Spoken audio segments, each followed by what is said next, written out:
Aí a pessoa, não, eu sou preta, isso me irrita, sabe? Chega até pra mim, Carla, você não quer fazer curso sobre colorismo, não? Eu fico, gente, tem a ver com o quê?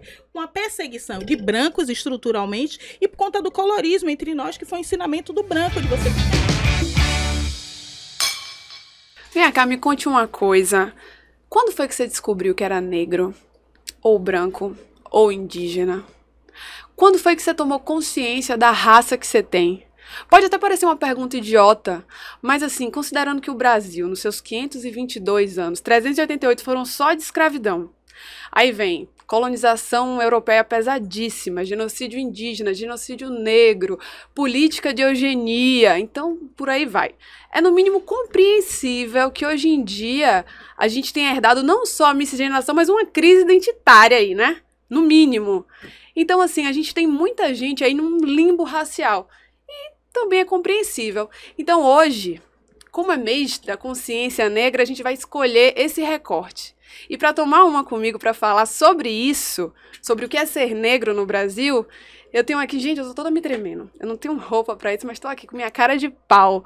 Porque sim, é um sonho, não só meu, como de minha mãe, que desde o começo me encheu o saco para eu chamar ela. E eu achava, meu Deus, como é que eu vou atender uma mulher dessa magnitude aqui no meu podcast? Mas acredite no seu sonho, querido ouvinte. Acredite no seu sonho, porque hoje estou tomando uma com ela. Cria da Caixa d'Água, filha de Dona Tânia e seu Carlos, doutora, assistente social, autora de livros aí, um super famoso, que eu adoro particularmente, é Interseccionalidade. Hoje, estou aqui realizando um sonho e tomando uma com Carla Cotirene. Bem-vinda ao Mesa de Bar Podcast! Axé! Obrigada por estar aqui hoje. É uma honra estar te recebendo, de verdade. Muito, muito, muito obrigada. Mas aqui, assim, fiz uma introdução rápida e básica, porque todo mundo já sabe quem você é, se não sabe, devia. Mas a pergunta que mais a gente quer saber aqui é: quem é você na mesa do bar? Ai, gente, você já disse, né, um pedacinho, que a biografia da gente tem a ver com a nossa experiência familiar e essa necessidade de honrar, né, pai, mãe, avós. Então, na mesa do bar, eu sou essa pessoa que leva em consideração a educação de Dona Célia, as palavras em relação a falar a verdade, a não manchar o nome da família, que a mãe diz, a única coisa que a gente tem é o nosso nome. Então, na mesa do bar, eu sou essa aí, que sustenta o nome. Independente da quantidade de álcool. Exatamente. Tá, se bem que eu vou falando mais, né? À medida que eu vou bebendo, eu vou soltando. Então, a gente está aqui para isso hoje, para falar. Então, irmã, eu te chamei, você como essa grande referência, mas assim, antes de tudo, eu queria começar pelo passado. Me conte uma coisa, é verdade que antigamente você já tinha ali uma... Quando você se identificava, você gostava de se identificar como morena escura? Ai, meu Deus. Já cheguei assim. Ui. Você já começa, né, brocando, né? Gente, como é que pode, né? Morena escura. Mas é comum, irmã. Eu também já fui morena clara. Menina. Era comum, infelizmente. Mas é real mesmo. Você já teve essa... Até 24 anos, amiga. Tá perto, né? 24 anos era morena escura ainda.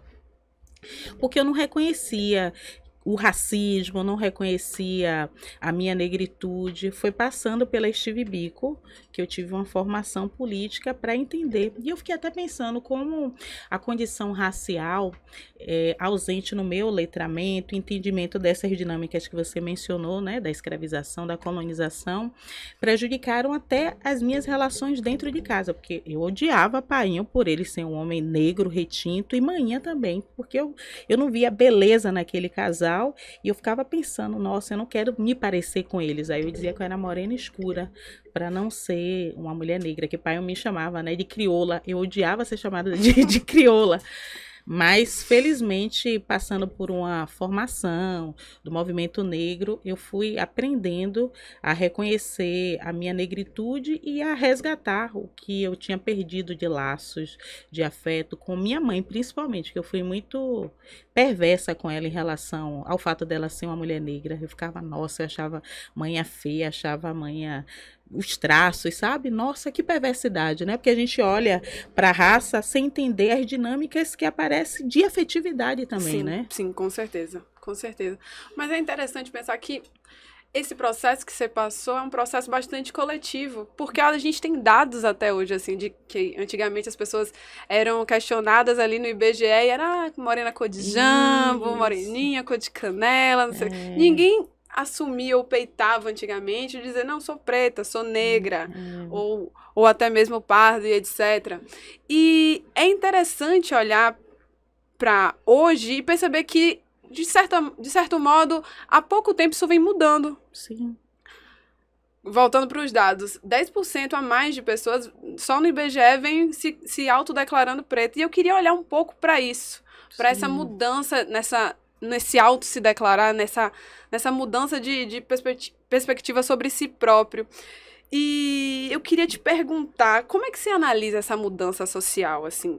Por que as pessoas estão se identificando mais, se autodeclarando mais em ser negras agora? Perfeito. Vou resgatar a filósofa fundadora do Movimento Negro Unificado, Lélia Gonzalez, né? Ela ali fazendo uma aproximação com a psicanálise, com a produção lacaniana, ela vai dizer que consciência negra é aquela memória, né, que não pode ser apagada. Então, a maioria de nós agora reconhece, a partir de um esforço do movimento negro brasileiro, que existe uma memória de resistência aqui no Brasil e que sim, sempre foi visto como outro, como outra nas experiências, nas dinâmicas da sala de aula. Então, se em algum momento o projeto eugenista estava vitorioso, porque a gente queria se afastar da negritude, esse conceito trabalhado por Ami Cezé, exatamente para falar da diversidade de nossas tonalidades de pele, hoje o movimento negro consegue dizer para nós, né, principalmente as pessoas que não têm a pele tão pigmentada como a minha, para dizer, não, você tem uma memória de resistência nesse território a partir de seus ancestrais. O projeto racista branco que quis afastar você dessa unidade política, tanto que as siglas do movimento negro brasileiro é Movimento Negro Unificado, né? Frente Negra Brasileira, União dos Negros pela Igualdade, Congresso Nacional de Negras e Negros do Brasil, para mostrar que a identidade negra é uma identidade construída a partir da necessidade de reconhecer a diversidade de experiências na cor da pele que foi afastada do seu pertencimento por conta do racismo. Então, eu percebo que esse movimento hoje tem a ver com a vitória do movimento negro, mas também parte em relação ao aumento de autodeclaração de pretos, e eu não estou falando de pardos, tem a ver também com a dificuldade da gente reconhecer que pardo é uma categoria de autodeclaração. Sim. Então, trabalhando com política pública, eu vejo que, negando a autodeclaração parda, muitas pessoas que não são pretas se dizem pretas. E isso é um problema também para nós. Porque preto e negro não são sinônimos no Estado Democrático de Direito. Então, vamos sugerir Vanessa da Mata. Eu e Vanessa da Mata somos duas mulheres negras, mas com certeza o fato dela não ter a cor preta como a minha colocou ela numa outra experiência de classe, de acesso que eu não tenho hoje por ter a pele retinta. Então, se ela diz que é preta e o Estado entende a partir do Estatuto da Igualdade Racial e das políticas de promoção da igualdade racial que surgem aqui a partir de 2001 com a Conferência de Durban, o Estado começa a entender que nos últimos 10 anos, que é quando a gente realiza o censo, né, melhorou a qualidade de vida dos negros de maneira geral pretas. E de pretos de maneira particular, quando não é verdade. É só esforço retórico da gente se afastar da identidade parda, porque acha que pardo é papel, que pardo é um apagamento da negritude, quando não é. E aí a pessoa se afirma preta, mas preta é a pessoa negra que tem a pele mais escura, pigmentada. E isso é importante para nós, até para avaliação das políticas públicas, certo, né? Então, se eu pego pretos e pardos dentro do grupo, existe uma pequena distância, sabe? Não, preto não tem desvantagem em relação ao pardo, não é verdade. Pretos e pardos vivem a mesma estrutura do racismo. Em relação à colocação no mercado de trabalho, por exemplo, a diferença é R$ 34, mas existem outras dinâmicas, né? Em saúde, por exemplo, exemplo, mulheres negras de cor preta recebem menos anestesia. Como é que eu vou ter esse dado se não coletar Quem é de fato preto e quem é de fato pardo. O quesito raça-cor, que é uma política pública importante, né? Então, eu percebo que está havendo esse esforço de dar valor ao trabalho do movimento negro no Brasil, a luta antirracista. Ao mesmo tempo, existe a necessidade das pessoas se afastarem da identidade parda, que é, para mim, problemático. E, em terceiro, existe ainda o oportunismo de brancos, né, que não querendo ser apontados como descendentes daqueles que escravizaram, estupraram, extorquiram, né, o nosso patrimônio filosófico, cultural, espiritual, acaba se também se autodeclarando, dizendo que é pardo. Então, pardo é uma autodeclaração que está em disputa nesse momento no Brasil. Era um pouco disso que eu queria aprofundar, na verdade, assim. A gente tem esse avanço de autodeclaração, de empoderamento também dessas pessoas enquanto se apropriaram de fato do que são, mas essa nova realidade também traz esses novos problemas, né? Por exemplo, a gente vê novos termos aí sendo colocados, tipo blackfishing, as bancas de heteroidentificação, que de fato avaliam ali as pessoas pretas de pele mais clara, quem de fato são negros, tem tido uma dificuldade muito maior por conta desse oportunismo que você falou. E aí eu queria trazer um pouco mais disso. Assim, será que a gente pode entender que hoje, no contexto que a gente vive, mesmo tendo indícios muito tristes e pesados em relação à população negra, existe um capital social envolvido em se auto-intitular negro, ou preto, ou pardo, nesse sentido, porque eu ganho alguma coisa, pessoas brancas estão buscando esse título? Como é que você entende isso? Olha, pessoas brancas se aproximam a partir do conceito que Lourenço Cardoso, doutor, elaborou, que é branquitude crítica, né? Então, essas pessoas reconhecem que existe o racismo estrutural e que esse racismo se institucionaliza, mas a partir da necessidade de mostrar que o Brasil é miscigenado, essas mesmas branquitudes, né, não críticas, aí no caso a críticas dizem, não, mas eu também tenho ancestrais negros, aí eu sou pardo. Aí puxa para si essa experiência de negritude que não deve ser confundida com as elaborações recentes que são feitas nas redes sociais, porque os nossos mais velhos não têm os mesmos acessos que hoje nós temos para dizer tá equivocado. E a rede social acaba ganhando outro fôlego para as pessoas dizerem que mulato tá correto, né, que eu sou preto de pele clara. Não existe preto de pele clara, porque se é preto é exatamente porque a pele não é clara. Ou como as pessoas têm feito nas redes sociais, né, que eu acho até criminoso você utilizar as elaborações dos Estados Unidos em detrimento do que foi construído aqui. Como diz, não, é preto que é o correto, que é negro vem de negro, isso está ultrapassado. Quando nós sentamos, né, com as governanças mais democráticas, a exemplo do governo Lula, né, nos anos 2000, 2003, 2004, quando a gente tem a criação da Lei 10.639, a primeira Secretaria Especial de Políticas de Promoção da Igualdade Racial, que hoje é um ministério, é tudo a partir desse esforço de unidade negra, pretos e pardos, e, portanto, um conjunto de estratégias para diminuir as distâncias sociais entre nós, pessoas negras, pretas e pardas, indígenas, amarelos e brancos. Então, é graças a esse esforço do movimento negro que a gente tem uma política de saúde da população negra, né? O esforço, né, da educação, reconhecer até em termos de lei e diretrizes e de base a necessidade de não estigmatizar a história dos africanos e da população afrodescendente nesse território. Então, quando a gente deixa de valorizar esses aspectos, a gente apaga, né, esse patrimônio e acaba também reivindicando para si um lugar de capital simbólico, né, que é exatamente as pessoas que saem dando curso, né, sobre história do Brasil, né, sobre antirracismo, enquanto nós, pessoas evidentemente negras, pretas, não tem o mesmo acesso. Eu nunca vendi um curso, por exemplo, sobre... Eu nunca vendi, mas quando eu tento fazer qualquer tipo de elaboração, né, nas redes sociais, não tendo o mesmo frescor dessa geração, as pessoas podem até dizer que está monetizando. Pô, até nisso a gente leva de desvantagem, né? Quer dizer, a gente que tem mais tempo sendo pretos e pretas, somos esses mesmos que são apagados da autoridade discursiva e até questionados.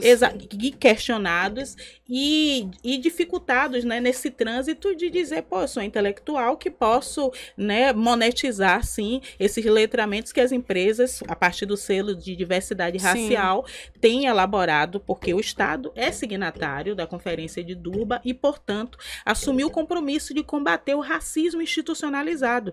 Então, isso está consolidado por conta do Brasil reconhecer que o racismo estrutura as nossas condições econômicas, ambientais, de saúde, de educação. Só que nós, pessoas negras, pretas, somos as menos habilitadas, né, para terem esse capital intelectual, né, cultural, acumulados, né, na trajetória. Eu tenho 20 anos de militância e eu sou a pessoa mais questionada. Eu digo, gente, o que é isso, sabe?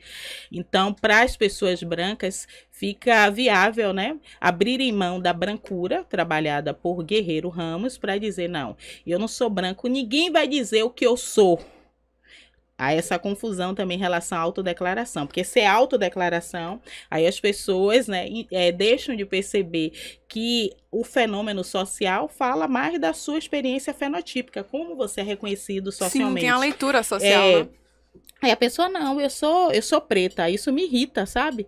Porque parte das pessoas que hoje minimamente têm uma casa própria, um carro, um plano de saúde, são pessoas que lá na infância e na adolescência me chamaram de nega preta do Bozó, de picolé de asfalto, de superstição, e hoje não querem que eu diga que elas são negras, mas não têm a cor preta. Ah, você está tentando ser mais preta do que todo mundo. Não, gente, é só você olhar.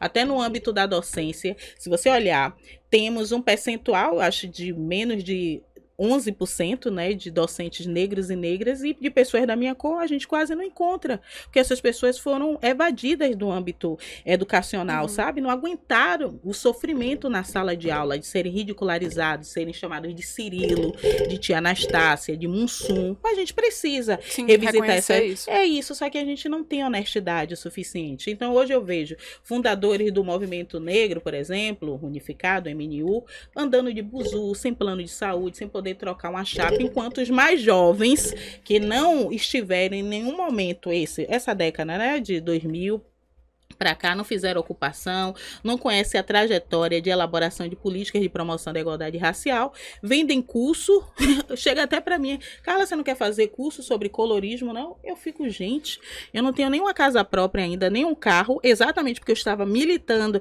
fazendo a ocupação, indo para a porta de Secretaria de Segurança Pública, denunciar o genocídio, e hoje eu talvez seja a pessoa menos habilitada para falar do que eu sei na prática, teoricamente e profissionalmente, já que quando a esquerda assumiu o poder na Bahia 17 anos atrás, eu fui a primeira coordenadora do Conselho de Desenvolvimento da Comunidade Negra. Então, eu conheço de maneira maciça, visceral, orgânica a nossa resistência. Por isso que muitas vezes eu entro em choque, porque o meu letramento não é a partir das redes sociais, é exatamente a partir de formação, com Luiz Alberto, né, Luísa Barrios, que foi ministra de Igualdade Racial e secretária de Estado, né, Macota Valdina, que consolidou a luta contra o racismo religioso nesse país. Então, eu tive aproximação, tive formação mesmo, sabe? De sentar, levar um ano todo, né, fazendo lição, né, reconhecendo a nossa história, como o Estado democrático de direito opera, orçamento, estratégias jurídicas. Então tem situações que eu realmente vou ter que fazer um enfrentamento no campo discursivo, sabendo que eu não terei a notoriedade, o aplauso, porque sou uma mulher retinta, e isso faz diferença, sim. Faz diferença na hora da gente dizer, não, eu dou valor ao que Carla está falando, porque no imaginário eu ainda lembro aquela preta que deveria estar fazendo a faxina. Aí a pessoa fica, o que essa mulher que deveria estar fazendo faxina na minha casa está querendo me falar sobre letramento racial? E Lélia Gonzalez falou muito bem sobre isso, né? Ela disse que a mucama e a mãe preta, ambas sofreram o racismo, né, a colonialidade, mas minimamente a mucama saiu com a sinhá para as ruas, mas a mãe preta ficou na cozinha. Ela não ofereceu nenhuma ameaça, não houve complexo de Édipo dos filhos da Casa Grande com a mãe preta, porque ela sempre foi considerada gorda, preta, né, assexuada. com todas as aspas, que não merece, né, nenhum tipo de prestígio, né? É aquela mulher que a gente joga a comida na cara e fala, essa comida tá ruim, essa faxina tá mal feita, esse espaço não tá limpo. Eu me sinto assim também no espaço da militância, né? Eu faço e as pessoas dizem, não escreveu direito, eu não concordo com isso. Quem ela pensa que é? Porque eu não tenho poder político nem perto da branquitude, né? Nem perto dessa negritude que, por ser majoritariamente parda em termos de autodeclaração, não vai dar poder discursivo para quem é 10% da população. E esses 10% ainda está superestimado, porque é essa parcela que eu mencionei antes, que é a parcela que não quer se reconhecer parda, porque diz que pardo é papel, né? E se diz preta. Eu conversei recentemente com uma intelectual. Eu falei, minha irmã, não precisa nem dizer que é parda, é só na hora da autodeclaração. Eu trabalho no SUS. Então, se seu pai chega lá infartado, sabe, eu tô vendo que ele é um homem pardo, aí você me diz que ele é amarelo, porque você não quer que ele seja pardo, você está me dizendo que os descendentes orientais, né, asiáticos, que estão morrendo de anemia falciforme, por exemplo. Então, é responsabilidade discursiva. Não dá para você sair por aí passando pelos serviços dos equipamentos públicos e fazendo autodeclaração que não bate com a realidade. Você não pode chegar num atendimento hoje tendo 28 anos e dizendo que tem 30. Isso é um dado, porque 28 anos é juventude dentro do Estatuto da Juventude. Então, se você diz que tem 30, o Estado entende que a juventude não está passando pelo aquele atendimento. Da mesma forma que, se você é uma pessoa negra, com a pele clara, e você não quer ser parda e diz que é amarelo, amarelo são os descendentes asiáticos, dentro das políticas de promoção da igualdade racial, dentro da coleta do quesito raça-cor aplicado ao IBGE. Então, é mais questão de responsabilidade discursiva e não de força retórica. Dizer, não, eu sou amarelo. Amarelo tem a ver com Ásia. Preto e pardo tem a ver com o continente africano. Branco com a Europa. E os indígenas, povos tradicionais, né? Povos originários, esse território. Mas que também é um povo tradicional, né? Desse território. Então é isso. A questão toda, para mim, é a soberba geracional. Então, a gente precisa se colocar dentro de uma condição de filosofia de terreiro e dizer, olha, existem mais velhos e mais velhas que pavimentaram essa estrada de militância. E eu sou um Abiã.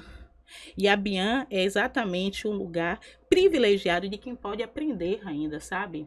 De quem está ali, tendo a oportunidade de conviver com seus mais velhos e mais velhas, valores que estão dispersos por conta da necessidade da escrita tem mais valor que a oralidade. Então, se alguém está dizendo para você, olha, não é assim, a realidade do Brasil não é a dos Estados Unidos. Nos Estados Unidos, vai dizer Horaci Nogueira, o preconceito é de origem. Aqui no Brasil é de marca. É porque você diz, não, mas e Beyoncé? Gente, lá é a origem, é o sangue. Aqui é na aparência mesmo, né? O aspecto fenotípico. Então, como a gente tem uma síndrome de inferioridade, quando a gente olha para o norte global, para os Estados Unidos, para a Europa, a gente não valoriza o que foi construído aqui. Que muita coisa foi construída aqui, exato, muita coisa importante. Frente negra, não é frente preta brasileira, é frente negra. Você pegar década de 20 e 30, tá lá. Movimento Negro Unificado, década de 70 para cá. União dos negros. Tem alguma palavra preto aí, né? Não. Exatamente, porque somos uma diversidade de tons de pele da existência identitária negra. Aí é porque Babu falou no reality que negro vem de necro. Aí eu digo, então a pessoa não conhece o teatro experimental do negro, cujo o ícone foi Abdias Nascimento. Peraí, gente, a gente precisa reconhecer os nomes até para a gente saber o que está sendo falado. Poxa, se hoje existe uma resistência artística, é graças a Abdias Nascimento, que produziu perspectivas teóricas sobre quilombismo, né? Sobre o genocídio do povo negro a partir desses apagamentos que você no início falou, né? E que, portanto, tem a ver com a identidade negra. Por isso o teatro experimental do negro, reconhecendo, né, que existem negros pigmentados que geralmente ficam com aqueles papéis, né, de fazer o escravizado, a mãe preta, a figura da gorda que tá servindo todo mundo. Pô, não dá. Eu acho um desrespeito com essas pessoas. E comigo. Serviço, né? Porque acaba criando fortalecendo um imaginário extremamente escravocrata ali nos dias atuais, o que é um grande serviço. Mas de tudo que você falou, tem 2 pontos aí que me puxaram. Sobre a questão da brancura, da branquitude, em relação quando me vem assim à mente muito uma fala que era comum, eu já ouvi muito de pessoas brancas mais velhas, que era uma coisa meio, mas no Brasil não existe branco, ninguém é branco no Brasil. Com essa falácia que acho que até corrobora com a ideia de democracia racial, assim, um pouco. Perfeito. Eu queria que você entendesse, porque nessa ideia de que, não existe branco, você se afasta também da ideia de que eu sou branco. Então eu posso falar sobre negritude, eu posso ganhar esse capital social, eu posso escrever livros, posso ser... Não que eu ache, assim, enquanto até acadêmica, eu acho que ninguém é proibido de falar sobre nada. Mas é exatamente como você falou, existe um crédito e um respeito que precisa ser dado, uma autoridade que precisa ser dada para pessoas que de fato vivenciam, para pessoas que estudam empírica e teoricamente sobre isso. Perfeito. Então eu acho que é importante. Então, na sua fala, me lembrou essa questão dessa falácia de que no Brasil não tem brancos. Guerreiro Ramos, né, baiano, um intelectual que fez essa elaboração pioneiramente, que a gente até cita muito Francis Fanon, né, Pele Negra, Máscaras Brancas, a gente fala de maneira assertiva a produção de Cida Bento, né, sobre pacto narcísico da branquitude, a teoria crítica de raça, os estudos, né, de Ruth Franksberg, muita gente tem falado sobre branquitude, atitude branca, né, e como essa identidade produz o lugar subjetivo. Esse lugar subjetivo que permite você, né? Ser o que quiser. Ser o que você quiser. Exatamente. E Guerreiro Ramos já tinha falado sobre, né? Que o Brasil, né? Você sabe quem é o outro, enquanto você mesmo se coloca como universal. Não, eu sou ser humano. Eu não sou branco, não. Aqui todo mundo... Liv Solvik também fala sobre isso, né? Aqui ninguém é branco, ela tem uma obra que fala sobre isso. Exatamente, você poder se afirmar como não branco, é exatamente você reunir as condições até de se internacionalizar em termos de produção intelectual, dizendo, olha como o Brasil foi alvo, né, de um processo forte de miscigenação, de apagamento da cultura africana. Os meus avós também, eu nem sei de onde vêm meus ancestrais, enquanto socialmente a sua aparência é privilegiada no âmbito das políticas públicas, do atendimento estatal, da representatividade na vereança, né, na Câmara Federal, né, na representação de presidência, ainda que a gente vá diluindo essas marcas, ainda assim a brancura é que prevalece. Então, Guerreiro Ramos vai dizer que esse portador de brancura, de fato, quando ele viaja para o norte global, quando vai para os Estados Unidos, por exemplo, ele deixa de ser visto como branco no Brasil, exatamente porque ele será lido como latino, vai dizer Jasby Puá. Ali naquele território existe o homonacionalismo, a ideia de que só os brancos dos Estados Unidos importa, né? Só os brancos da Europa importa. Fora isso, você está no território América Latina, né? Um território racializado pela experiência indígena e experiência africana. Mas nesse território aqui, a africanidade é que marca a desautorização até em relação aos outros países da América Latina, como vai dizer Lélia Gonzalez, né?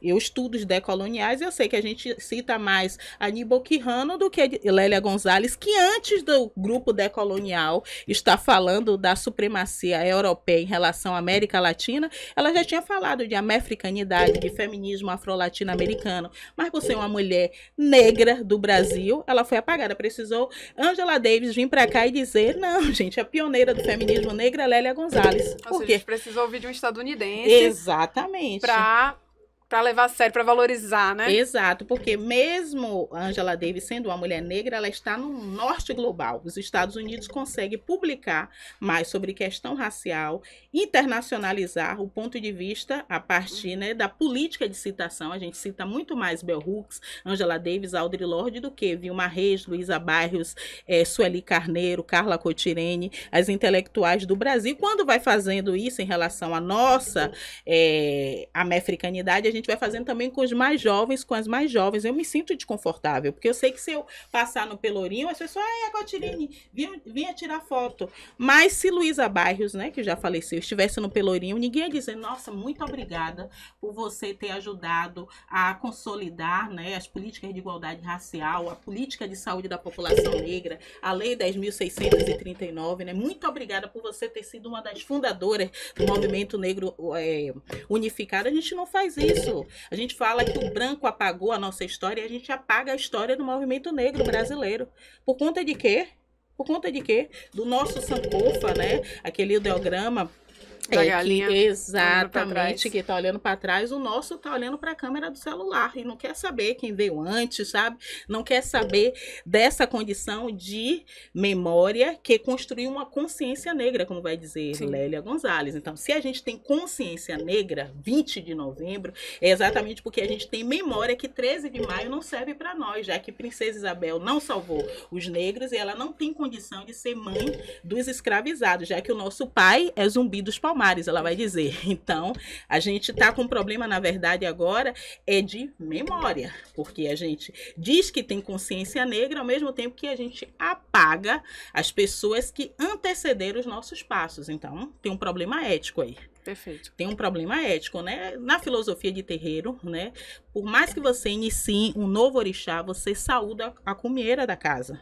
Então, não estão saudando a comieira da casa, sabe? Não estão saudando os mais velhos e isso está fazendo com que a nossa história comece a partir do nosso login. Não é verdade. Não é a partir do login. Do arroba, né? É do arroba, dos algoritmos. É um problema de vaidade. Eu tenho minhas vaidades, mas eu procuro me corrigir todos os dias, né? Para que eu me olhe no espelho e quando eu vá fazer uma consulta aos sistemas filosóficos africanos, eu não seja chamada atenção, sabe? Em relação a minhas vaidades. Eu não sou uma pessoa vaidosa a esse ponto de querer que tudo aconteça a partir de mim. Mas eu sei que muita coisa aconteceu a partir de mim mesmo, sabe? Porque quando eu passei pela Steve Biko, em 2004, quando eu entrei na Católica, né, minha primeira iniciativa foi, não, a gente precisa fundar um núcleo de estudantes negras. Nesse período, né, nos anos 2000, tinha um dispositivo de organização política chamado SENU, né, o Seminário Nacional de Universitários Negras e Negros. Então, toda e qualquer universidade pública e privada havia quilombo acadêmico. Hoje em dia, não. A gente faz um textão na rede. Você viu meu posicionamento? Não, isso não é o seu posicionamento.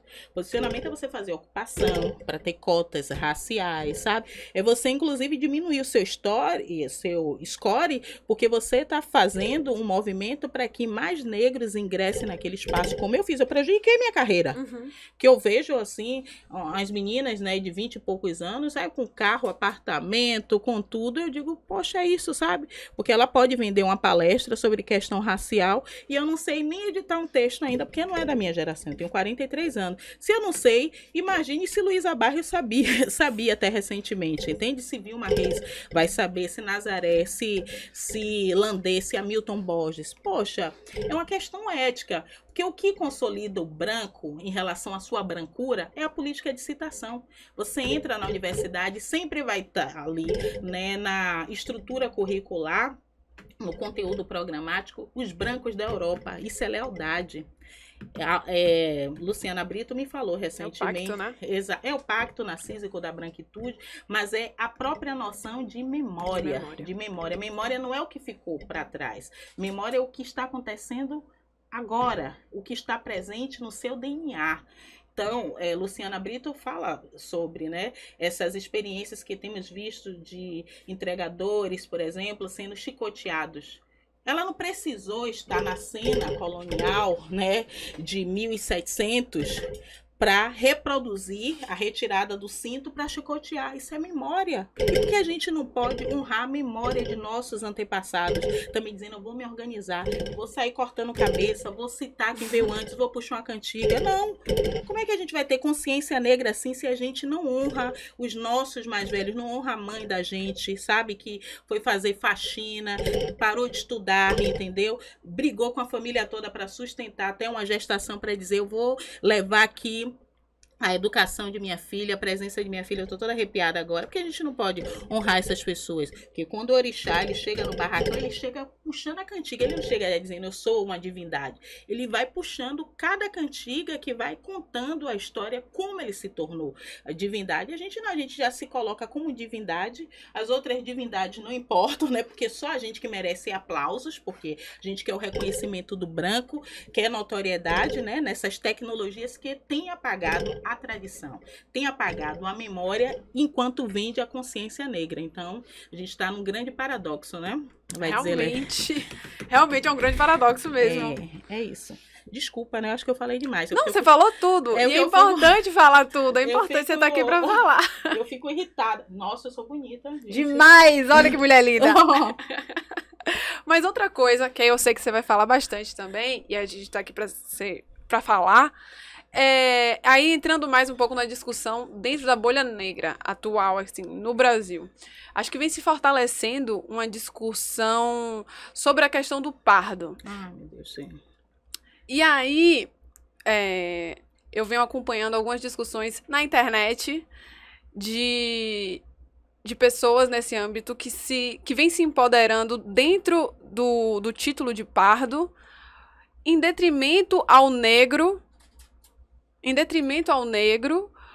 porque vem se sentindo excluído dentro da comunidade negra por ser menos escuro, por ser considerado menos negro, por ser, e aqui eu vou botar muitas aspas, barrado em Wakanda. Eu já vi Eu detesto essa desculpa, assim, eu vou desabafar aqui agora. Eu detesto essa ligação muito grande com o filme da Marvel. Eu sou muito da Marvel, adoro cinema, gosto desse filme, mas nossa, gente, é tão imperialista, é tão errado se você for ver. Todos os vilões de Pantera Negra estão certos, eles são extremamente contra a colonização. Vocês têm que reassistir esse filme pra parar de citar tanto Wakanda, pra parar de citar tanto essa ligação bizarra.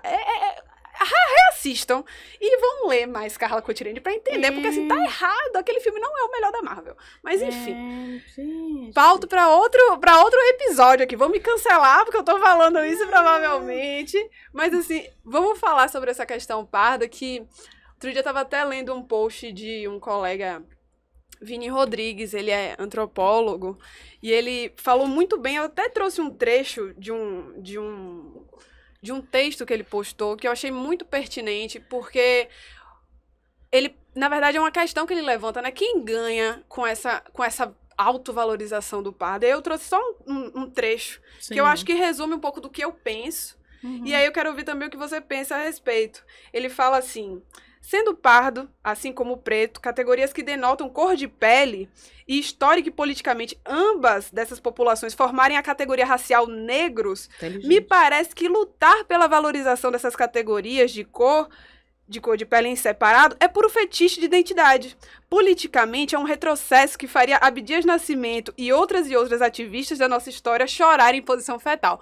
Obrigado, Vini, pela colocação. Eu me arrepiei toda. Eu concordo. Vini Rodrigues, maravilhoso. É maravilhoso, eu fiquei toda arrepiada. Quando fala, assim, dos mais velhos, eu fico emocionada, assim. Fico pensando, nossa, os nossos mais velhos realmente desistiram de cumprir o seu próprio destino, né, liberal, caso fosse uma proposta consolidada dentro da identidade negra, para viver para nós, sabe, coletivamente falando. Então, essa disputa, né, entre preto e pardo realmente é um desserviço. O colorismo é um desserviço, embora quem é colorista é a sociedade.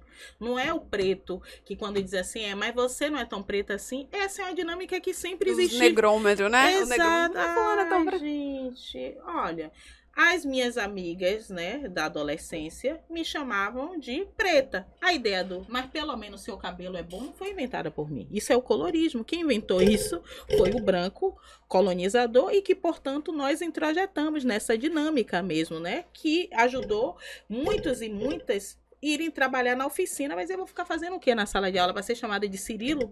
Para ser chamado de Zé Pequeno? Peraí, gente, o estereótipo do negro no Brasil, e é só ler o livro de Ana Célia, né, representação do negro no livro didático, foi em cima da cor da pele.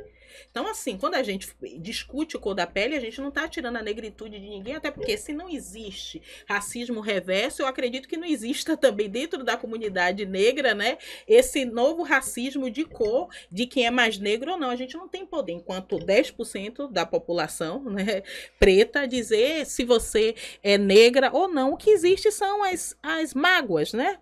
Nós somos eu acho que existe essas mágoas e existe esse olhar também. E eu acho que é uma coisa que a gente tem que ter cuidado de utilizar essa lente do colorismo para julgar e separar entre nós mesmos. Mas quem está separando é quem tem poder, porque preto no Brasil não tem poder para isso. Eu conversei com Hélio Santos, né, que é um intelectual brasileiro que escreveu o livro Em Busca de Solução para o Brasil, A Rota do Círculo Vicioso, se não me engano. Eu li esse livro, eu tinha 24 anos, né?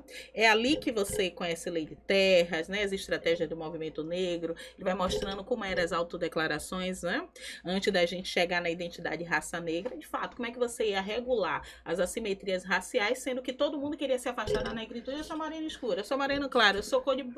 Então, ele vai mostrando isso, né? Que todas essas pessoas eram negras. Então, quando chegou ao pardo, o pardo, para nós, é negro. Ainda que saibamos que no norte do Brasil, né, existe uma população que tem uma descendência indígena. Só que esse movimento pardo atualmente está cooptado por interesses brancos liberais que têm autorização política para ficar debatendo nas redes sociais com interesses, inclusive, de ocupação de cargos estratégicos. E falando mal do movimento negro. Porque se nós temos um Estatuto da Igualdade Racial que está lá dizendo pretos e pardos formam a população negra, porque dizendo, mas na carta de Perovar de Caminha, pardo primeiro era indígena. Sim, todo mundo conhece a história.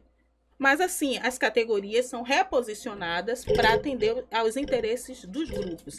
Então, hoje, se você falar pardo no Brasil, não vai cair na pasta do Ministério de Povos Originários, vai cair na pasta de Aniele Franco, cuja proposta é o enfrentamento do racismo institucional e de políticas de promoção da igualdade racial para negros, pretos e pardos. Se você chegar em qualquer equipamento público agora, você passar para fazer uma ficha para tirar seu RG, você vai tirar foto e você vai ter que responder qual a sua cor.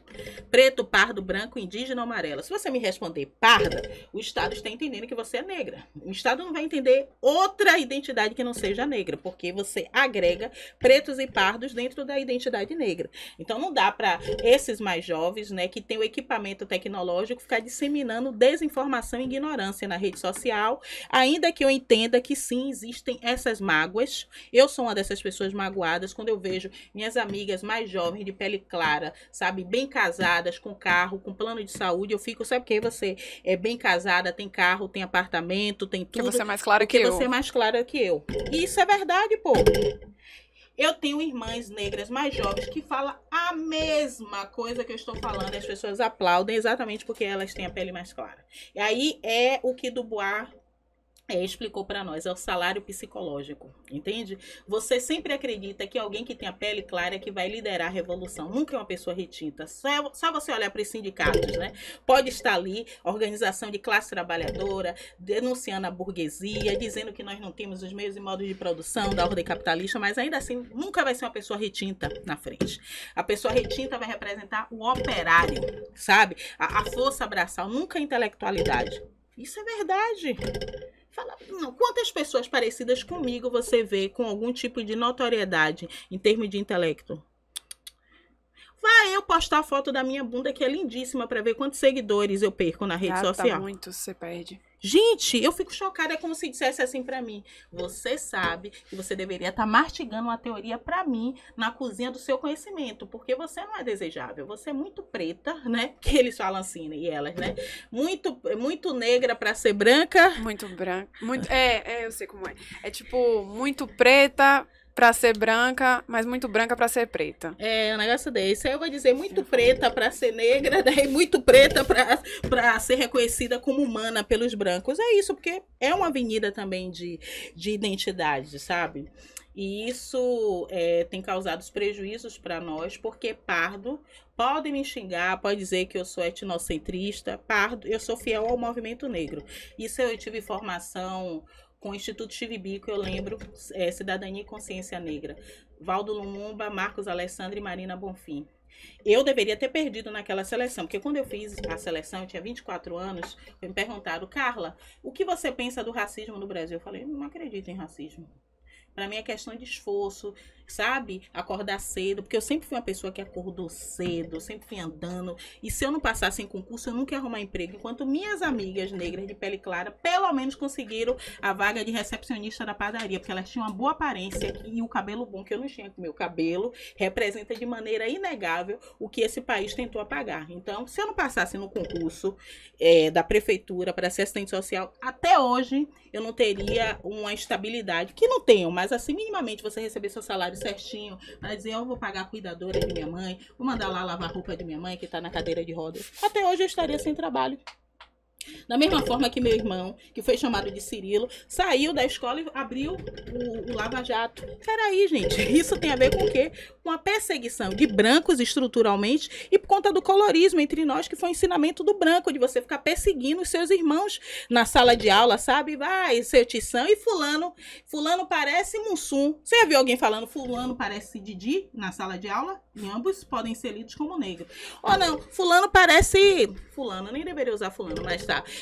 Sandro parece Pelé. Mas você já ouviu alguém dizendo Sandro parece Neymar, no sentido pejorativo? Não, e ambos são negros. A gente precisa reconhecer que colorismo, agora conceituando, colorismo não é a ideia de que eu não sou negro o suficiente porque não tenho a pele retinta. Colorismo é um conceito elaborado por Alice Walker, e aqui no Brasil faz parte da coleção Feminismos Plurais, escrito pela doutora Alessandra Devuski, onde se entende que quanto mais pigmentada a pele, mais afastada da humanidade dentro de uma estrutura racista e particularmente dentro da comunidade negra. Por isso que esses filmes, né, da Marvel, tem valorizado a experiência de cor de pele preta, porque a gente não consegue realmente nem colocação para trabalhar na cinematografia. A gente não consegue representação política. Quando você vai ver o percentual de negros em relação aos brancos que se elegeram, né, para deputado estadual e federal, você vê que os brancos lideram em relação a negros, indígenas e amarelos. Mas quando você desagrega negros, pretos e pardos, você vê que os pardos ainda conseguiram mais representação.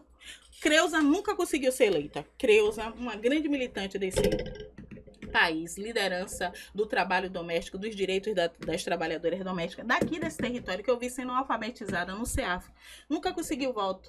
E tem relatos, né, de a gente perguntar dentro da comunidade: por que você não vota em Creuza? Sei lá, não acha ela bonita, ela é feia, não fala direito. Entende? A gente tem isso, assim, de não se... Impregnada, né? A gente acha bonita quando já está se distanciando, né, da marca negroide, para usar uma discussão de Carlos Moore, né, sobre o racismo na história, que é um racismo de cor. Então, o colorismo é a maneira pela qual o racismo potencializa os seus efeitos. Não existe privilégio. Você ter a pele mais clara do que eu não torna você privilegiada. Mas em algum momento será uma vantagem entre nós. Sim. Até porque você está me entrevistando no podcast. Eu duvido que eu tenha a mesma oportunidade, por exemplo, sabe? São vantagens que são colocadas simbolicamente, da mesma forma que a geração também é uma vantagem. Você não pode dizer que uma pessoa que tem 43 anos tem o mesmo frescor que alguém que tem 19 19 anos com a tecnologia, são vantagens simbólicas, pontuais. Mas se a gente está olhando para a estrutura do racismo, está todo mundo no mesmo barco. Não veio o navio negreiro separando, né, quem era... Pardos e pretos. Exatamente. Não veio o navio negreiro separando quem é gordo, quem é magro, quem é pessoa com deficiência, quem é LGBT, não.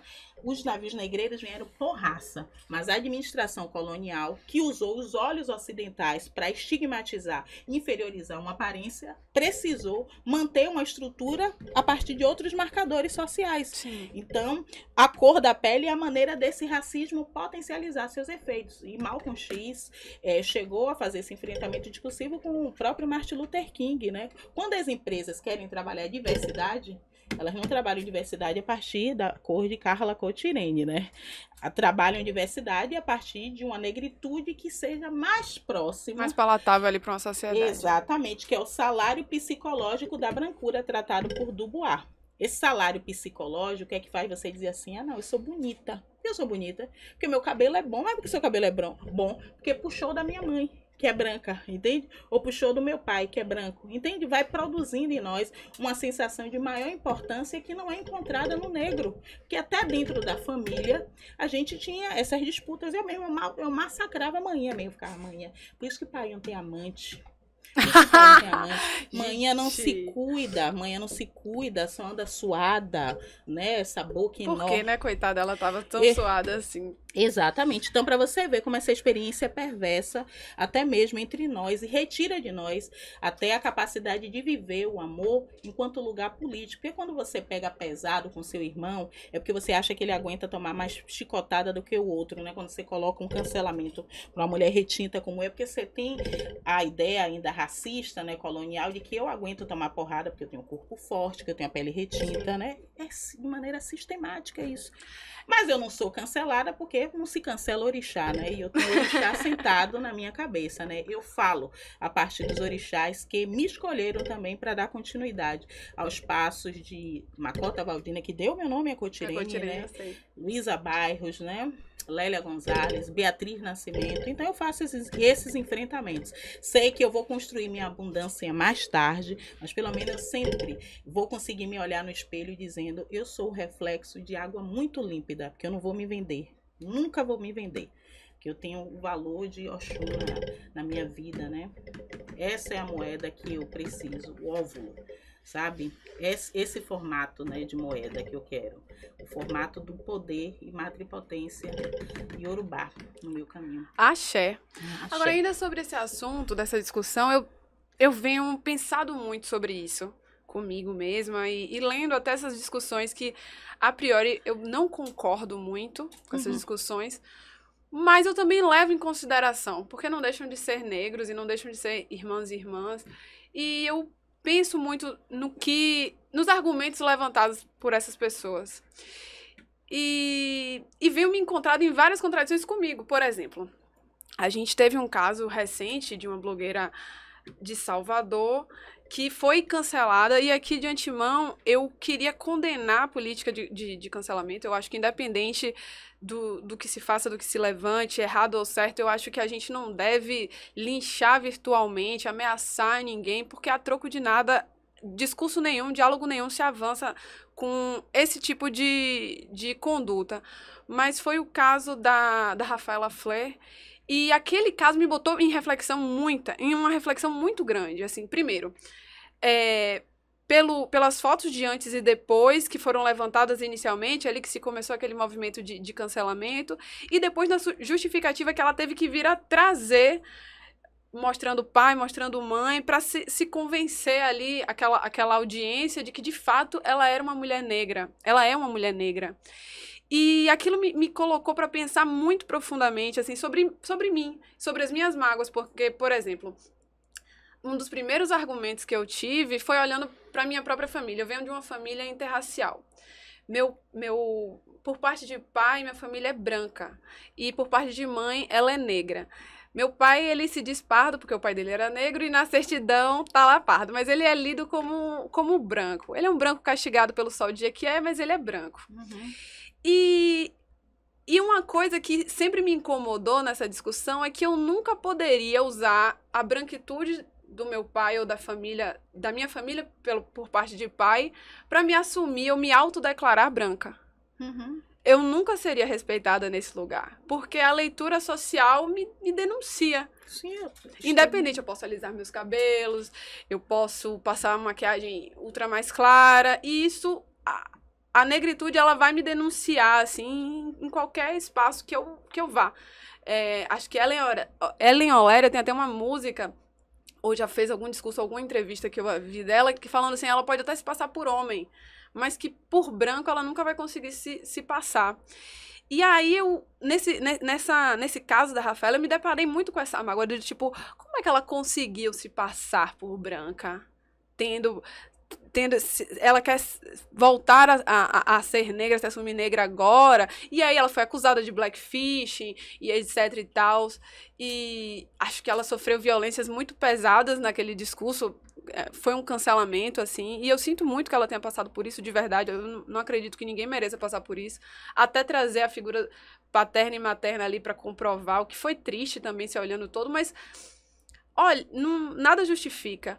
Mas eu acho legítimo a questão, sabe? Porque eu nunca conseguiria me colocar da forma, da branquitude que ela colocou. E várias outras pessoas também se colocam, mas aí eu também volto e me pergunto, será que eu não tô me baseando será que eu não estou usando uma lente racista ou colorista para olhar para outros irmãos de pele mais clara que eu? Não. Isso é a mágoa, né? Eu vi o vídeo, eu até escrevi para ela pedindo Sim, desculpas. Sim, eu sou. Porque eu fui uma das pessoas que viu a matéria num portal e eu disse, pois é, eu nunca consegui me passar como branca. Então isso é minha mágoa de vê-la fazendo publicidade e a mágoa de tantas outras pessoas, né? Ver os negros, né, dentro desse cenário onde a luta antirracista, né, em termos de publicidade, tem ganhado recursos monetários, né, um certo prestígio. Quando a gente vê outra pessoa conseguindo, a gente ou fica com inveja, com despeito, fica com ciúme, fica se sentindo injustiçado. Eu me sinto. Primeiro, porque, por exemplo, ela sofreu esse cancelamento, ela recebeu um monte de mimos de marca que eu nunca recebi. E eu sou atacada sistematicamente. Ninguém nunca escreveu assim para mim, para falar assim, nossa, Carla, eu vi que hoje você foi atacada, eu vou mandar uns presentes aí para... Ela recebeu, porque ela performou uma feminilidade que é mais perto do que sensibiliza as mulheres brancas dessa marca, dizendo ela foi tão injustiçada.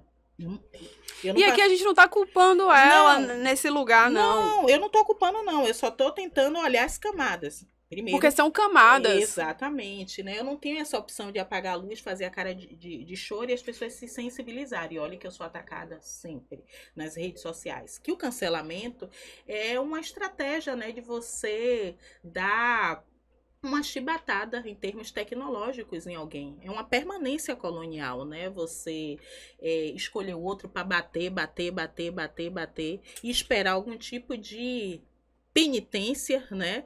Carol Conká que o diga. Exatamente. A própria ideia de penitenciária, né, que é você prender alguém no lugar de porrada, de surra e de castigo, vem de um lugar cristão, né, cristão militar, né, colonial, que é a penitência mesmo, né? O que as pessoas querem quando fazem isso é que a gente apareça com a cara de choro e dizendo eu sei que eu errei. É isso que as pessoas querem. E eu não faço isso. Eu não faço isso mesmo, porque eu imprimo em mim a porrada, mas eu fico ali, mas meu nome é Cotirene. Sabe? O que o branco quer, o que o racista quer é que diga, tá bom, eu abaixei minha bola, eu tô errado. É isso. Isso não vai acontecer comigo, nunca vai acontecer. Porque eu sei que não vai ter política de solidariedade em relação a mim, nem de brancos, né, antirracistas, branquitudes críticas, nem da própria negritude, que na sua maioria é parda, já que preto representa 10%, como você falou. Agora me diga, se preto, que representa 10% da população, que tem menos seguidores nas redes sociais, tinha condição de produzir cancelamento dela. Eu falei com ela, escrevi para ela, não foram nós, pessoas pretas, que produzimos seu cancelamento, não. Foram as pessoas, primeiro, negras, que viram que você estava ascendendo, né, em termos de publicidade, porque quando as marcas se interessam pelas negritudes, se interessam pelas negritudes que se aproximam do que é bonito aos olhos do racismo, né, que está perto da mulher branca. Eu falei para ela, eu recebi esse print de uma colega sua, que fez faculdade com você. Ela pegou e me disse, essa menina era branca, Carla. E agora tá ganhando dinheiro. Ou seja, eu não capturei essa subjetividade dela de que estava incomodada com o crescimento da outra. Então, eu fui uma das pessoas que, quando foi lá comentar, foi comentar também com a raiva, não da mulher negra que estava conseguindo publicidade, e sim da branca que estava se passando pela negra. Eu acho que deveria haver essa honestidade de dizer não.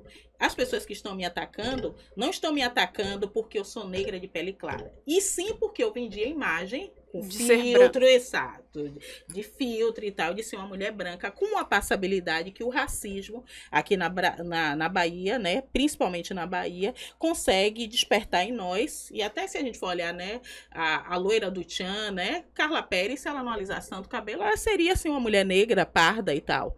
Mas Débora Brasil, quando foi retirada da condição, né, de morena, era exatamente porque ela é preta. Sim. Então, aí hoje eu não consigo ver Sheila Carvalho ou qualquer outra morena do Tchan representando, né, alguém que não é branco, mas sim alguém que é pardo. Não é esse pardo que o movimento negro está falando.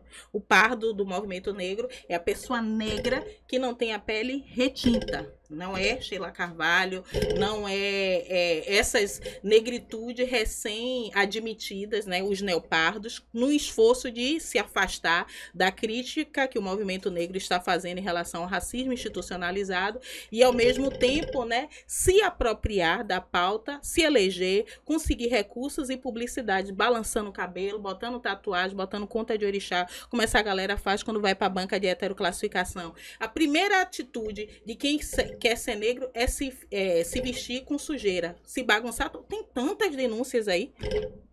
Ou seja, essas pessoas sabem exatamente... Tem um estereótipo, né? Eles seguem um estereótipo, inclusive racista. Exatamente, né? Se suja todo, se bagunça, porque na cabeça, né? Porque toma bastante sol, usa maquiagem, ou seja, que na cabeça dessas pessoas ser negro é exatamente ser essa pessoa retinta, fudida, né? Miserável. É essa fantasia que está sendo colocada. E aí eles, às vezes, se utilizam muito de situações, eles contam histórias de ataques que sofreram, muitas vezes por questões de pressão estética, que não necessariamente sejam ligadas ao racismo, mas para se justificar quanto, eu passei racismo. Então, porque eu sou parece gorda, até... eu já vi isso. Não, mas eu sofri também porque eu sou gorda. Eu digo, mas... Aí parece que o que torna você, né? E é uma coisa que me incomoda também nessas reflexões que eu venho tido, que é exatamente isso. Parece que o ser negro é ter sofrido racismo. Então, se você sofreu algum tipo de coisa, você é negro. Mas eu acho que o ser negro, ele precisa, por mais que a gente venha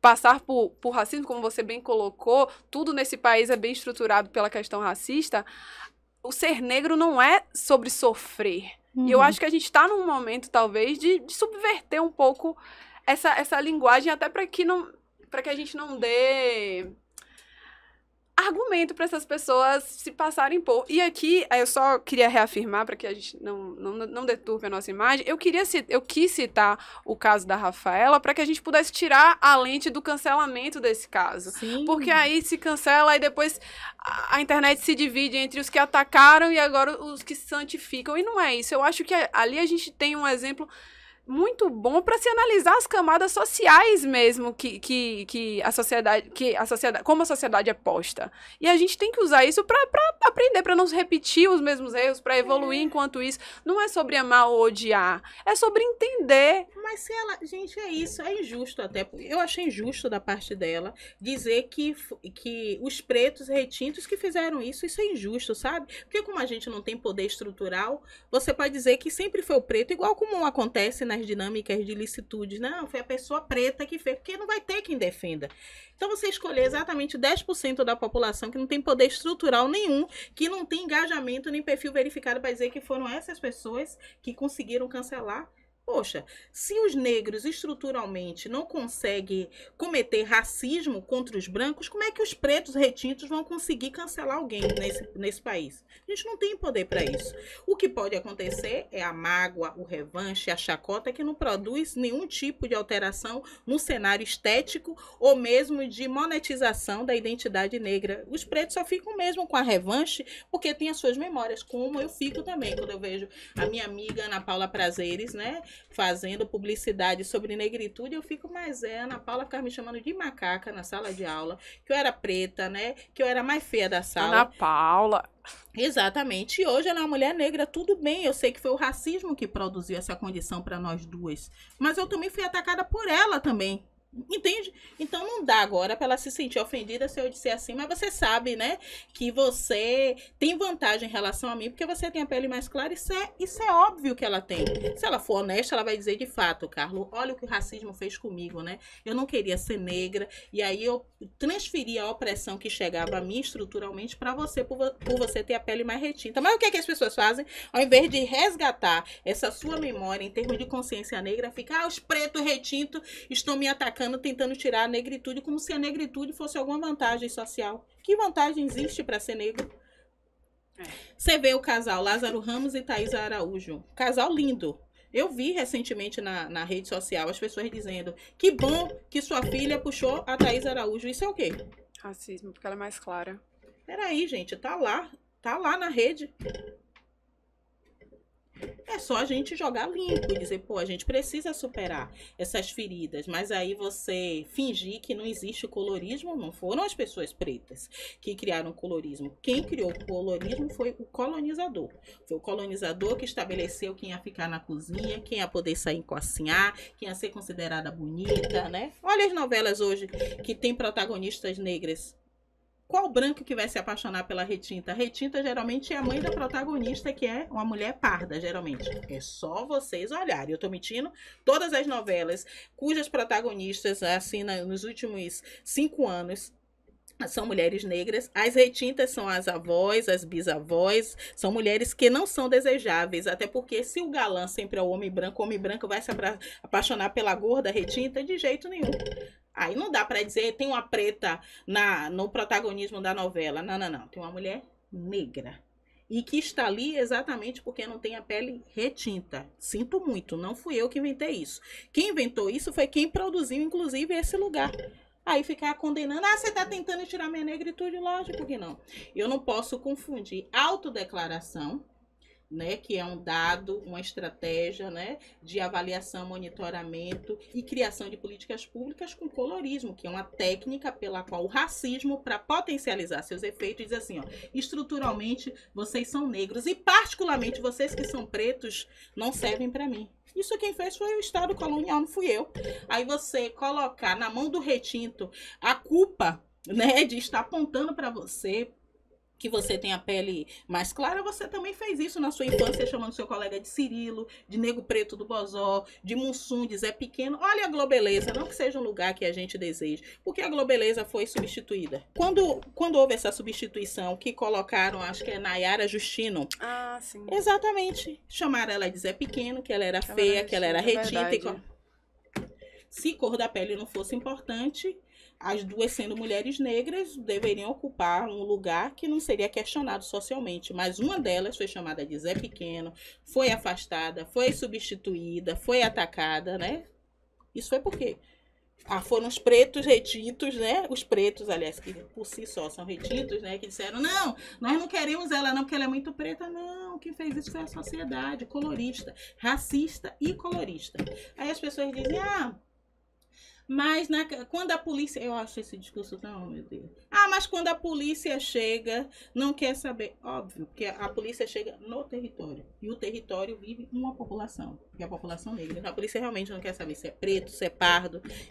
Eu discuto segurança pública. É até meu próximo livro, né? Sobre audiência de custódia. Eu assisti todas as audiências de custódias, né? Para minha tese, desde a sua implantação, que é de 2016 para cá. A audiência de custódia hoje é o ritual pelo qual o Estado, o juiz ali, né, juiz, promotor, defensor público, advogado constituído, naquela cena colonial, vai escutar a sua versão dos fatos, para saber se o flagrante foi forjado ou não. Então, todo mundo que passou por ali, quase essencialmente, foram os pardos, negros, e todos, pelo menos as audiências que eu assisti, os flagrantes forjados foram convertidos em prisão preventiva. Então a cadeia é majoritariamente parda. Sabe por quê? Porque os pretos são vítimas de violência letal. O preto nem passa pela audiência de custódia. preto nem passa. Então, a guerra às drogas, esse proibicionismo, né, que a gente tem em relação à maconha, né, que faz com que a polícia, né, ganhe dinheiro forjando flagrante, porque a escrita do auto da prisão em flagrante tem mais valor do que a oralidade, que é um valor africano, banto, vai fazer exatamente que os pardos sejam sequestrados para as cadeias e os pretos mortos nos confrontos policiais. Quando a polícia chega na comunidade, é já atingindo o menino que está trabalhando de maneira informal na oficina, está fazendo um aviãozinho e tal. São essas pessoas que saíram da sala de aula. Mas eu vou fazer o que aqui? Professora só dizendo que eu pareço um mussum, que eu sou escravo. Isso acontece com as pessoas pretas. E não é porque somos mais oprimidos do que os outros negros, mas porque estruturalmente nessas avenidas de marcas de identidade, a cor da pele faz com que os olhos coloniais acessem a uma aparência. Da mesma forma que a gente persegue, né, as gays, né, afeminadas, tudo isso é sempre os olhos ocidentais, né? Então, se você é gorda, você sofre a gordofobia por causa dos olhos, são os olhos. Embora dentro da filosofia iorubá, dentro da cosmopercepção, são os sentidos que são considerados relevantes, né? Você não dá mais valor aos olhos em relação à fala do que o tato, do que a audição, mas o Ocidente valoriza a aparência, e a aparência é capturada pelos olhos. Então, se você vai fazer seleção no seu bairro que é pauperizado para trabalhar na lanchonete, você considera, assim, a aparência da pessoa que é lida socialmente como bonita. Você não vai considerar a Carla bonita, embora seja linda, mas dizer assim, se eu botar a menina black, cabelo mais cacheadinho e tal, pronto, vai passar a ideia de confiança, de que não vai roubar. Tudo isso não fomos nós que construímos, foi o racismo e as suas narrativas a partir das mídias, né, da televisão, principalmente, né, construindo a ideia de incompetência, de que a gente só merece apanhar, de que a gente não tem inteligência o suficiente. Sim. Então, assim, não é um coitadismo, não é uma revanche, a gente só precisa agir com honestidade. Ao invés de ficar apontando, porque o preto tá não, meu querido, visite, eu sempre visito, eu sei que eu fui uma pessoa perversa até me construir enquanto feminista negra, eu sei todas as mulheres que eu sacaneei. Um dia desse eu estava conversando com Tia Mar, e ela falou, você já pensou em pedir desculpas para essas mulheres? Eu falei, não. Mas eu sou incapaz de ficar falando de patriarcado e dominação masculina sem revisitar do ponto de vista ético. Quantas mulheres eu sacaneei na minha vida por eu me sentir mais jovem, mesmo sendo as outras também negras. Eu dizia, eu sou mais jovem, então vou pegar o marido dela, vou deixar a marca de batom para a outra lavar. Então, eu faço isso. Eu sou uma pessoa que tanto reconhece uma postura militante engajada contra o racismo e o patriarcado, como eu também revisito a minha experiência. Eu não fico dizendo, nossa, eu já fui feita diamante por tanto homem que me desvalorizou, Não. Ninguém fez isso, ninguém tá fazendo isso comigo, não. Eu me colocava nessa situação porque a minha subjetividade foi construída para rivalizar com minhas primas, com as vizinhas, com outras mulheres. O fato de eu ser mais jovem fez com que em algum momento eu achasse que a minha geração tinha vantagem em relação às outras. É só jogar limpo, as pessoas não jogam limpo, as pessoas mentem e falam de ancestralidade, pede justiça a Xangô, estando com as mãos cheias de mentiras, sabe? Estando com as palavras cheias de omissões. Eu não consigo fazer isso, eu não sou uma pessoa que mente. E eu vejo só mentira, em nome de lacração, em nome de um empoderamento que não tem a ver com paradigma afrocêntrico, porque empoderamento tem a ver com ação política. Você fazer circular o seu dinheiro dentro da sua comunidade, valorizar ações como essa. Isso aqui é um empoderamento porque é coletivo. As nossas vozes estão ganhando autoridade discursiva e não mérito individual para você dizer, eu sou uma divindade daqui. Não, você está respeitando. Olha as trocas que a gente está fazendo, né? Ninguém aqui está sendo roubada, como vai dizer a filosofia de Exu. Está tendo uma troca aqui. Isso é africano, isso é empoderamento. Mas o empoderamento virou uma perspectiva liberal, né? Eu sou empoderada. Enquanto amanhã não tiver um plano de saúde decente, não puder trocar a chapa dela, não existe empoderamento dentro da minha família. Por mais que eu seja a única pessoa da família a ter ingressado no ensino superior, mestrado, doutorado, não posso dizer que isso é pra mim. Perfeito. Eu penso exatamente igual. Eu penso assim, só pra fortalecer assim, eu penso exatamente assim. Mas assim, eu vou aproveitar, Lu vai me matar, mas eu vou meter o dedo em outro vespeiro. Aproveitando esse gancho que você falou dos olhos coloniais, tem um termo que também está sendo muito utilizado na internet para se referir a pessoas que escrevem sobre questões de minorias, né? As minorias sociais. As pessoas vêm chamando de identitários, até de uma forma pejorativa. E eu queria perguntar para você o que é que você pensa sobre isso. Eu penso que o correto, em termos de organização contracolonial, é você assumir uma identidade política e não só uma política de identidade. Porque se você assumir uma política de identidade, você procura uma opressão para si e fica competindo com os outros grupos, né? Como a gente fica, né? Não, quem vem primeiro? Gênero ou raça? Eu não quero fazer essa discussão. Isso, para mim, é política de identidade. É você rivalizar negro com mulher, sendo que dentro da comunidade de mulheres existem mulheres trans, né? Existem travestis, existem pessoas com deficiência. Então, quando você entra na política de identidade, você centraliza um marcador e acaba secundarizando os outros, sendo que nós somos seres atravessados simultaneamente por marcas, assim como a encruzilhada é, né? Se chegar na encruzilhada, tem 4 ou mais avenidas. Não dá para você dizer que essa avenida é mais importante, porque quando tem um acidente, o acidente para, né? E congestiona as avenidas porque é encruzilhada, é inseparada aquela avenida. E o que está acontecendo é exatamente isso. A política de identidade tem feito com que a gente crie uma revanche em relação às nossas marcas sociais, sendo que em algum momento uma marca vai ter um privilegiamento em relação a quem você é, em relação aos outros. Por exemplo, minha família é toda negra, né? Mas o fato de eu ter nível superior e meu irmão não ter, mesmo sendo homem, faz de mim uma pessoa que em algum momento vai ter vantagem em relação a ele. Então eu vou ficar dizendo, Sandrinho, ensino superior, escolaridade vem primeiro. Não, gente, é o contexto exatamente de identidade política, de você perceber quando uma marca vai ter uma centralidade numa cena. Tanto que se eu passar por um beco agora, sendo uma mulher branca, eu posso acusar um homem negro de estuprador, eu sendo mulher branca. Da mesma forma que eu sendo uma mulher branca, pessoa em situação de rua ou negra, eu também posso passar no beco e ser estuprada por um homem ou negro, ou indígena, ou branco, ou amarelo, porque a estrutura é patriarcal, ela é racista, ela é cisgênera, ela é LGBTfóbica. São vários atravessamentos. Exatamente. Então, uma identidade política luta contra todas as opressões. Por quê? Por mais que os navios negreiros tenham vindo através de raça, a administração colonial manteve essa sustentação de aparência, olhando também se o corpo, se é cisgênero ou não, se é gordo ou não, se é com deficiência ou não. Então, os olhos coloniais mantiveram esses efeitos que são a partir de raça estruturada, mas que precisam de fôlego de outras marcações sociais.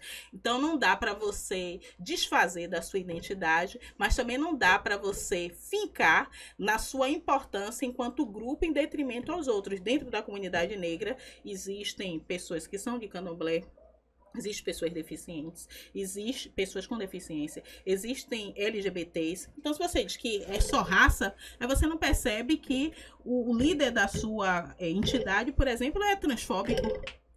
Entende?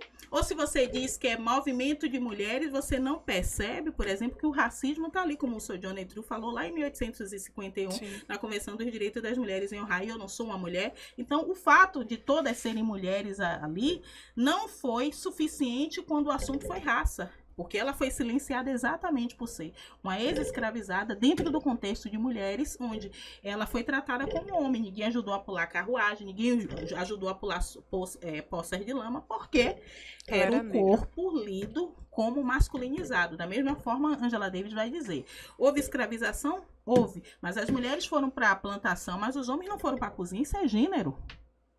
Foi o colonizador que trouxe gênero. Gênero é colonial, vai dizer a nigeriana, o Ironquê ou Yomi, mas gênero estrutura junto com raça as opressões que nós vivenciamos. Tanto você morre em virtude de confronto, né, e de violência letal, como você chega na saúde e é vítima de injustiça reprodutiva. Você morre na clínica clandestina de aborto, também você morre sendo perseguida porque você é uma pessoa trans, por exemplo. Então você vai entrar numa política identitária identitária que não consiga ver as avenidas da sua existência, você morreu porque você é trans, ou você morreu porque você é negra, ou porque você é mulher, ou porque você é de classe trabalhadora. A gente está repetindo o que lá atrás, né, os marxistas menos críticos, né? Ser marxista já é crítico, mas eu falo de corrente ocidental que quer sobrepor as outras perspectivas teóricas, chamando raça, gênero, sexualidade de recorte, é você dizer que a sua abordagem da Europa Ocidental é importante e as outras são identidades. Identitarismo, exatamente. Todos nós somos identitários. Porque, a partir desse projeto de 1492 para cá, a matriz colonial estabeleceu que um homem cis, branco, heterossexual é o parâmetro de humanidade. Então, construiu a ideia de igualdade e diferença, que é um paradoxo até, né? Que é igualdade e diferenciação. Essa diferenciação foi transformada em identidade, porque você passou a não ser lido idêntico ao branco, exatamente. ao homem branco. Então, essas dinâmicas de identitarismo, né, que hoje estão colocadas, são dinâmicas exatamente para reverter as dificuldades que um modelo de humanidade de Estado branco, cis, ocidental, burguês estabeleceu como norma jurídica, enquanto as outras identidades, aí na condição de outros existencialismo, falando do ponto de vista filosófico, por exemplo, seria relegado à diferenciação. Uma diferenciação que não pode ser completada, ser realizada, já que ela é relacional, vai dizer Grada Quilomba, né? E eu sou diferente de você porque você é diferente de mim. Sim. Mas se você não discute diferença nesse termos de discussão sobre identidade política, você estabelece que você é diferente do branco. E, portanto, você é que é o identitário, sendo que o branco também é identitário, que ele foi construído como portador de brancura, e ele não é um sujeito universal. Então, respondendo só para arrematar, a política de identidade, ela tem uma atenção importante para a gente negociar em termos neoidealistas com o Estado, né? A diminuição da pobreza por critério racial, os feminicídios, isso é política de identidade. A gente precisa de um marcador para construir um estatuto, né? A gente precisa de marca, identidade, criança e adolescente, para ter um estatuto da criança e do adolescente, o Estado regular. A gente precisa da identidade negro para autoclassificar pretos e pardos e dizer, olha, política de promoção da igualdade racial. Então, a política de identidade é importante, mas a identidade política vai fazer com que você preste atenção a todas as avenidas dessa encruzilhada que nós fomos colocadas e colocadas a partir do projeto colonial. Porque quando você faz uma oferenda, né, para a encruzilhada, você não faz uma oferenda para essa avenida, você coloca na encruzilhada. Na encruzilhada você está olhando para raça, para gênero, para classe, para território, você está conciliando, né, e respeitando os outros. Você não está dizendo as portas estão fechadas para os outros grupos, igual o terreiro. O terreiro, ele deixa a porta aberta, né, para a comunidade, e você, logo cedo, né, de manhã, você despacha a porta para dizer, eu não quero problema com as pessoas da rua, né, e aqui no meu terreiro eu estou assentando a cigana, eu estou assentando os caboclos, eu estou assentando a rua, porque eu respeito, dentro de um projeto de civilização, os outros. Eu não respeito e quero só o bem viver para mim.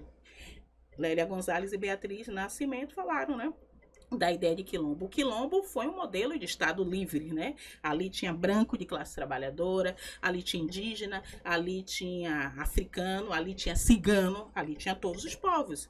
Então, isso é identidade política. É você reconhecer que todos os grupos, todas as populações merecem respeito, merecem reconhecimento da sua humanidade, e esses outros, quando se fortalecem, conseguem estabelecer um investimento contra-colonial, porque se ficar só a nossa muquequinha dizendo, eu sou negra, que poder a gente tem? A gente tem nem orçamento, enquanto Ministério da Igualdade Racial a gente não tem direito.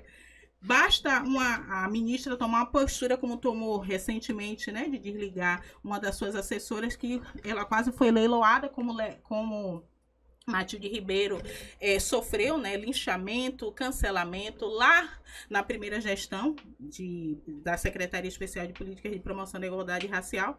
Então, assim, ainda que a gente fique criticando a política de identidade, a gente não tem fôlego. Tem fôlego assim na retórica, nós somos negros. Mas na hora da pasta a gente não consegue nem indicar, né, uma mulher negra para o STF. Então, é identidade política.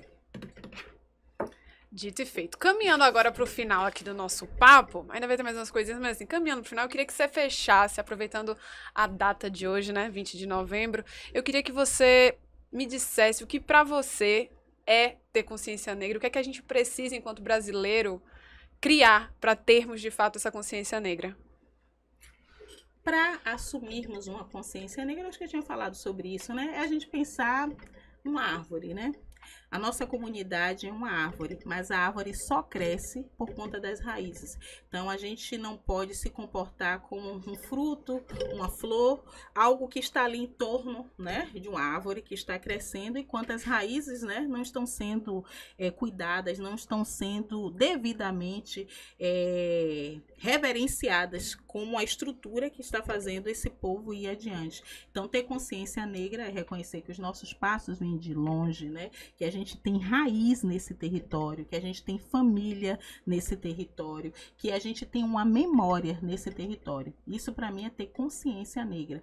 É você ainda reconhecer que se você foi colocado na condição de outro, né, do homem branco, esse outro se organizou, reposicionou a sua humanidade dizendo sim, somos negros, somos pessoas que têm história, tradição, repertório filosófico, político, temos estratégias até mesmo de controle de território, porque quando a gente olha, né, o que o Estado tem falado, existe rixa no território, pessoal de Pau da Lima não pode passar por Águas Claras, eu sempre digo, isso aí é filosofia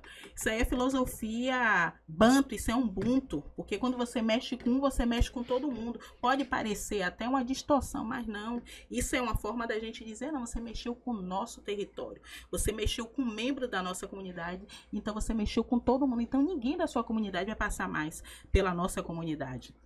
Então isso é ter consciência negra, de que não pode ser apagado algo que ainda está latente dentro de nós, que é o caminho de resistência, de dignidade e de honraria ao continente africano. A gente está numa diáspora, mas a gente mantém, a partir de nossas posturas éticas, né, vívida, né, as nossas letras e as nossas condições de seguirmos em Irê. E é o que eu percebo quando eu olho para o povo iorubá, que é o que eu tenho mais conexão, assim, né, de DNA. Eu fiz meu mapeamento genético e eu vim da Nigéria. Eu vim da Nigéria. Chiquérrima. Quem é ouvinte raiz sabe que a mesa de bar só termina depois que alguém bota a saideira. E hoje, para botar essa saideira, eu tô recebendo ela, que é um fenômeno em Salvador, idealizadora do projeto 120% LGBTQIA+, o paredão mais LGBT da Bahia e do mundo, Paulino Paredão! E aí?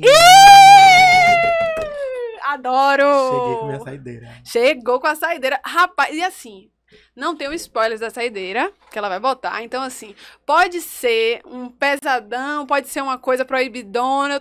Não sei o que é que vai vir. Só tô aqui recebendo. Mande. Eu acho que é leve. Se não for, releve. Ótimo. Essa história foi uma história de carnaval. É uma história de carnaval. Foi um ano que o carnaval foi patrocinado por uma cerveja daquelas que hoje em dia é bem baratinha, assim, bem...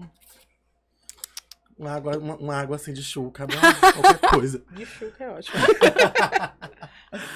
E a gente tava curtindo o carnaval, bebemos horrores, fomos atrás do trio, curtimos nosso carnaval.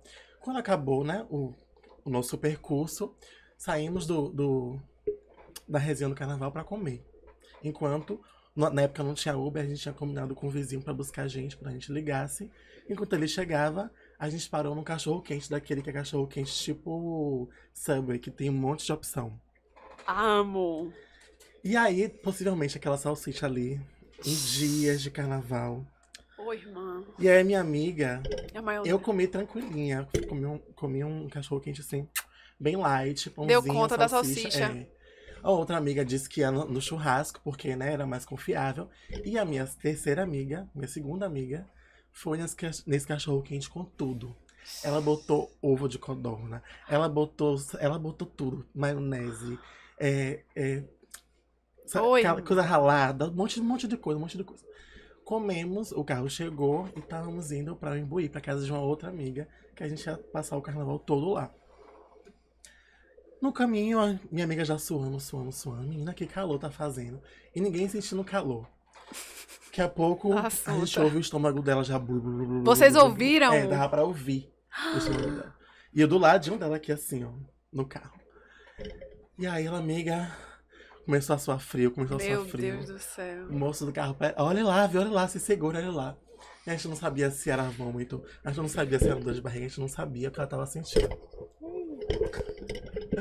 Quando chegou em frente a Universal, ali no Iguatemi, tivemos que parar o carro. Ela saiu desesperada do carro. A gente não sabia se fazia a cabaninha, não sabia o que fazia. Ela saiu do carro e se agachou já ali embaixo do viaduto. Na frente da Na frente da Iguatemi. igreja do Iguatemi. Na frente do shopping Na Iguatemi. frente do shopping e da Igreja Universal. É, ali bem lá da igreja. Essa parte foi a melhor. É melhor. É o que eu queria deixar ali no altar da igreja. É o que ela deixou ali na frente da igreja. E ali, não satisfeita, ela se limpou com a cueca. Não ia lá jogar a cueca fora, porque ela disse que era uma cueca nova. Oi. Então levou a cueca ali na trouxinha no carro. O carro ficou empesteado, um fedor de maluco. Mona, foi uma coisa horrível. E aí seguimos Meu viagem. Deus, eu não entrava nesse carro, É, não. Nem a seguimos pau que eu viagem. entrava nesse carro. Ai, que agonia. Nessa churria, nessa gastação, todo mundo dando risada. Todas as janelas abertas, tentando evitar o odor. Não foi o suficiente. Chegando perto de casa, teve que parar de novo. E a gente parou. Era tipo esses shoppings de bairro que é um shopping aberto, sabe? Sim. Parou ali também no estacionamentozinho do shopping. E zero na zona banheiro pegada. aberto. Oh, meu Deus. E, ai, foi insuportável, porque não tinha mais o que limpar. Não tinha mais cueca pra ela se limpar. Não tinha mais nada pra ela se limpar. Então ela entrou no carro suja. Aí ela entrou, ficou... E vocês são muito amigas, viu? Não, ela Vocês ficou são muito deitada, irmãs. Assim, ó, ela ficou, tipo, deitada com a bunda pra cima. Porque o motorista foi logo falando, ei, não vai Não sentar vai no meu carro assim não, viu? Bora com o cu pra cima. Aí ela foi meio deitada, assim. Oxe, é muita humilhação carnaval, né? A gente passa por cada coisa. E ela tá bem hoje em Tá dia? viva. Não perdeu nenhum órgão nessa brincadeira. Nunca mais comeu um cachorro quente desavisada. Eu não como mais cachorro quente na rua, assim. Qualquer cachorro quente depois disso. Com certeza. Traumas. E a Tem que cerveja tomar também, maionese. banida. Banida do rolê. Gente. Deve ter sido a maionese. Acho que foi muita coisa também. Ovo de codorna. Ah, tinha um monte de coisas que eu nunca vi na vida. É um Subway de cachorro quente mesmo. Um monte de opção. E aí, nesse você poderia colocar assim, à vontade. Ai, eu adorei. Já aconteceu com ela.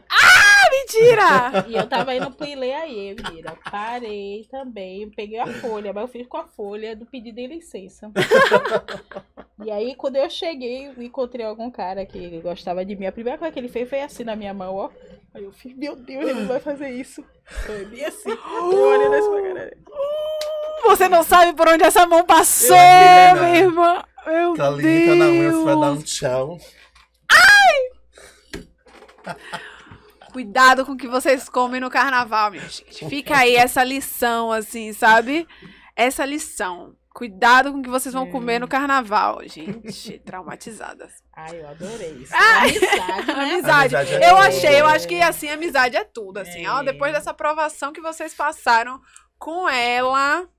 Só ficou a história, né? Que toda vez que vai no barzinho, a gente pega uma coisa pra comer, lembra dessa história. Olha lá, viu? Tem uma cueca Tem extra aí. salsicha não, hein? É, tipo isso. Tem uma cueca extra aí.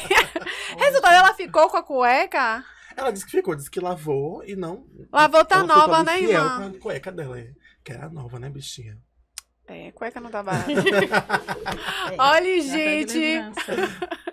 Eu queria agradecer mais uma vez a presença de vocês Achei. aqui. Muito obrigada pelas histórias, pela aula. Pela aula. Pela viu? aula, muito obrigada por nos conceder essa presença, todos esses ensinamentos. Eu tô assim, honradíssima, mais uma vez realizando o sonho meu e de minha mãe. Vou mandar, mãe, realizei o sonho aqui. Um beijo, dona Rosana.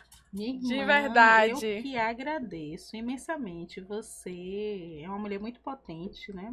Que as nossas ancestrais continuem alimentando o seu ori de inteligência, de repertório.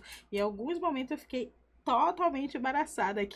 É sinal de que as nossas ancestrais fizeram um bom trabalho, sua mãe também, né? Porque ajudou a construir uma mulher firme, forte, né? Que me colocou numa saia que tá folgada, porque deveria estar justa. Né? Eu gostei muito, eu lhe agradeço que você continue influenciando, que esse programa, né, ganhe o mundo. Axé. Porque eu gostei de estar aqui. Quando eu botei minha água, eu convoquei algumas memórias. Quando eu botei essa cerveja... Outras memórias. Outras memórias, eu gostei também, viu, minha irmã? Muito obrigada. Também pela aula. Minha mãe é sua fã, inclusive, Marrom Paulilo. Deixar aqui registrado que ela pediu. Verdade! Já quero, E foi realmente uma aula.